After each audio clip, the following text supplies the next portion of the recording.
مرد کے عضو کا عورت کا فرج میں پھنس جانا۔ یہ نایاب کیسز میں ہوتا ہے۔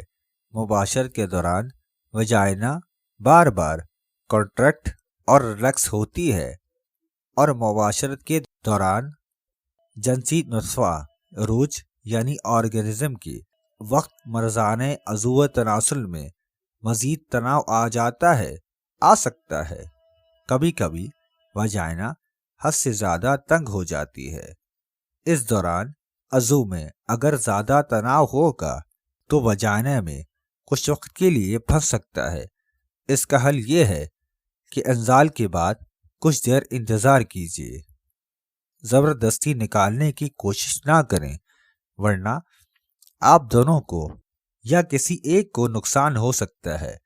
انزال کے بعد خون کا دباؤ عضو میں کم ہو جاتا ہے، اس لیے مسل کے ریلیکس ہونے پر عضو باہر آ جائے گا۔ شکریہ۔